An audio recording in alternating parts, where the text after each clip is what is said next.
got involved in real estate at a very early age of 21. Um, Wow. now people have a term they coined house hacking. Well, I started house hacking before that was a term. At 21, I noticed that in the town that I was living, it was a military town. They had a lot of duplexes for sale. And I noticed that if I could buy one of those, I could live in one side, rent the other, and it'll cover my mortgage, which seemed like logical. So I started by doing that, and that's when the real estate bug kind of bit me. So I looked at all the benefits and started buying little rentals, and that has allowed me to live pretty comfortably while in the military. Um, we traveled a lot, so I got involved with property management and other real estate agents, and I saw what they did. And it looked interesting, but never took a dive as far as becoming an agent for a very long time due to moving from city to city, like most military do. But in my last duty station, um, I constantly had friends and coworkers that kept coming up to me for real estate information. And you know, one day my wife said, once you go get your license, you know, I mean, you're helping out anyway, and the agents are making money, so why not you make yours? So I decided to go ahead and get my license, and got in with one of those 100% companies that you know you keep 100% of your commission by paying a monthly fee. Um, Interesting. It seemed nice from the outside. Um, Unfortunately, when I got in, I noticed that there wasn't much support. So I decided to look around and look at the different opportunities as far as companies, and looking for the companies that offered the most education, because as a new agent, you want to have that education. And that's how I came around to your group of guys and EXP Realty, and decided to join, and I can't complain. I had just retired from the Army by that time, and went back to work as a civilian contractor with the federal government. And the job was good, the pay was excellent, but it seemed like I wanted a little bit more flexibility and doing what I wanted to do instead of being tied up in an office from 7:30 to 4:30 or whatever the time it was. And I worked my way, like Dave Ramsey said, don't jump up the boat until you get to to the to dry land, or to the dock, he says.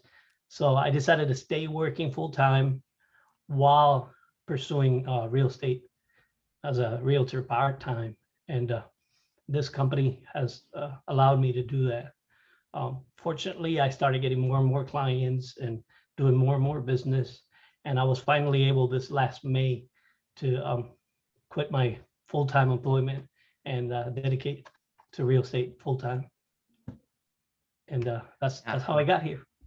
Yeah, congrats, Ed. Well, congrats on finally jumping into real estate full time. I think that's wonderful. I mean, we always like to celebrate people who want to do that and have accomplished that, and you have. So, congrats on doing that. I Thank you. mean, surely your career was rewarding in the past, but I mean, like you were just talking about the freedom of being able to do what you got to do when you want to do it. I mean, there's nothing that compares to it, right? I mean, that's probably why you got into real estate in the first place, right? In a couple, Exactly. when you were younger. So, yeah. Just backtracking on what you said and how you got into real estate. You said you bought like your first house hack when you were 21 years old, Mhm. and you basically invented house hacking before you even existed, right? So if you guys are out there listening and you guys are familiar with bigger pockets and house hacking, well, Ed was the person that actually invented it. Somebody else just coined the term and made it popular. I want to take all the credit for it. I'm sure there was somebody else doing it before I did. Right. I mean, I mean, at the end of the day, it's just a principle, right? It's just like the creativity and the principle of having a property and then renting out rooms so that other people can pay off your mortgage. I mean, and just getting into that and getting your mindset when you were first doing that house hack and getting into real estate. I mean, I'm younger myself, and you said you got your first property at 21. So like, what was kind of like that mindset when you were making that decision and kind of moving forward with that? I mean, were just a lot of your friends doing that at the same time as well, or did you have like a mentor that kind of reached out and you were just learning from them? No, unfortunately, we didn't have Mr. Google back then, so I did a lot of reading. And I'm actually, most of the people that I was around were military members, and a lot of them were like into, you're 21, man. Why are you thinking about buying a house now? But to me, it just made sense. I mean, interest rates were really low at the time, 8.5%. They've been coming down, early 90s. And I did the numbers, and I could buy a little duplex, 2 bedroom, 1 bath each side for like $50,000, which was like $450 a month in mortgage.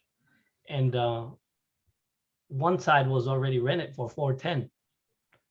So it's like, I can live on the other side for $40 a month. You can't beat that. And the Army gives you an allowance. Military gives you an allowance for housing every month.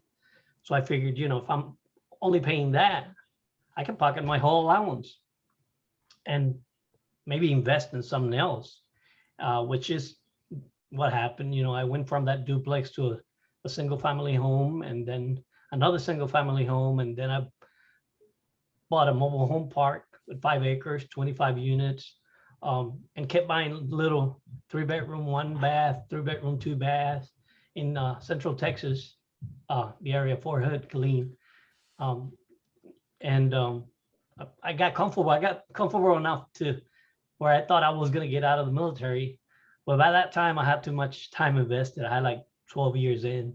I wanted to make sure that I had that 20-year retirement. So I kept investing, but still in the military, which I did. I ended up staying 26 years, but that's another story. Right. Yeah. But I mean, that's really smart of you to get started, not just like get started investing in real estate. Cause I mean, tons of people do that, but the fact that you got started so early on and then you saw the opportunity and you seized it. And then, I mean, I'm sure you were, I mean, I don't know how much you were, sacrificing at the time, maybe your time or whatever it may be. You're risking money, investing in real estate, maybe, not having as much, fun as maybe some of your friends were at the time. But, now, as you can see, you sacrificed time up front, and then now you're reaping the rewards, right?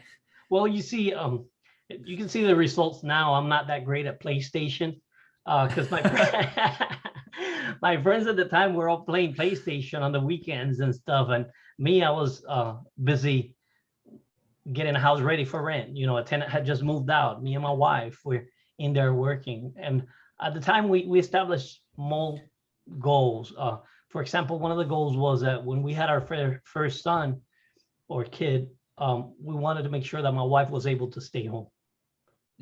And by investing in real estate with the rents coming in and so on, we were able to do that. She was able to stay home and take care of my son. And as the years went on, we were able to become more and more comfortable and, buy a bigger, nicer home. But still, it wasn't easy. We had to put some work on it.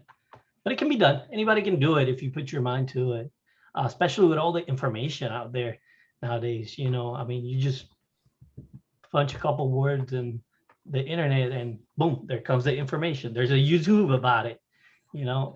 Instead of me, I had to go out and read and watch late night commercials with Carlton Sheets and all those people from back then.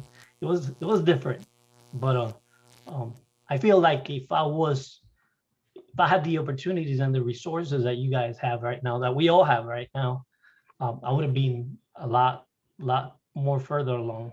Still not complaining though. I enjoy what I do.